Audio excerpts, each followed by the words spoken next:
I am Ibrahim Traoré, and today I'm pulling off your masks. It was expected to be another routine session of the UN General Assembly. Cameras rolled, diplomats adjusted their ties. Speeches were prepared in polished, diplomatic language filled with words devoid of meaning. And then, President Ibrahim Traoré of Burkina Faso took the stage. What followed was unscripted, unexpected, and utterly unforgettable. Live on global television, Traoré abandoned his prepared remarks. He took a long pause, scanned the room, and leaned toward the microphone. To Prime Minister Netanyahu, "This time I will speak to you directly." Silence blanketed the chamber. Heads turned, phones were raised. Traoré continued, "You ignore our words, mock our warnings. But let this be your final misunderstanding of Africa's resolve." Every delegate froze. Even the interpreters hesitated, uncertain if they heard correctly. He looked directly into the cameras, calm, composed, and then delivered a statement that would spark global reaction. "You speak of security while bombing schools. You speak of peace while blocking aid. You speak of democracy while silencing dissent. But I speak on behalf of every African nation that sees through the illusion." Gasps echoed through the UN floor. Some delegations stood. Others stormed out. But Traoré was not finished. "If the international community is too afraid to speak, I will. What is happening in Gaza is not defense, it is brutality. And if you think Africa will remain silent, you are mistaken." Within minutes, the clip exploded across social media. Hashtags erupted. One Hunt Traore Live, Neon Africa Speaks, One on Meltdown.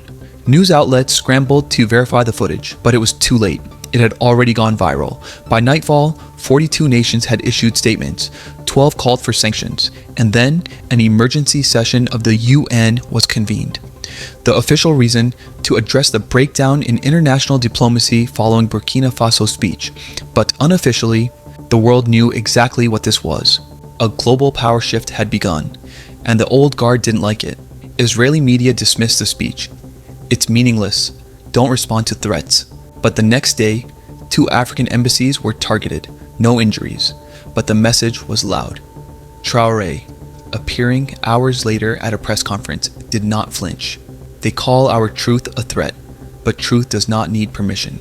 In the following days, leaders from Mali, Niger, Algeria, and South Africa voiced their support. The African Union issued its strongest statement to date. No leader should face retaliation for speaking against injustice. Africa is one voice now. What made this moment historic wasn't just the speech, it was that Traoré said it. Live, uncensored, unapologetic, before the world. For the first time in modern history, a sub-Saharan African leader directly confronted Israel on a global stage, without euphemisms, retreat, or diplomatic filters.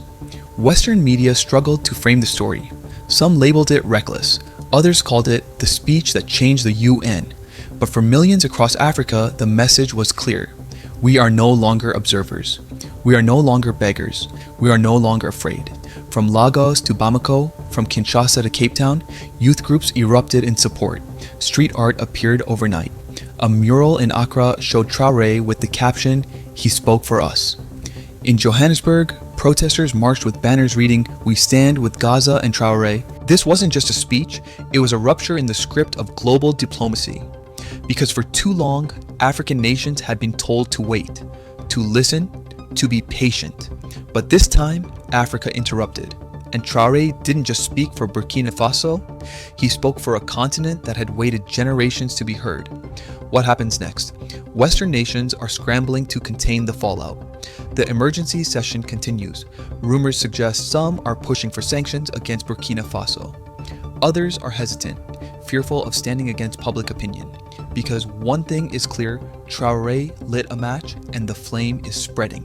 If you're watching this from Africa, the Middle East, Asia, Europe, or anywhere in the world where truth still matters, drop a comment below and tell us where you're watching from. Let the world see how far Africa's voice is echoing. This is the Traoré uprising, and we do not fear the silence, we break it. Like if you stand with the truth, share so they can't ignore it. Subscribe to join a rising voice that refuses to be silenced.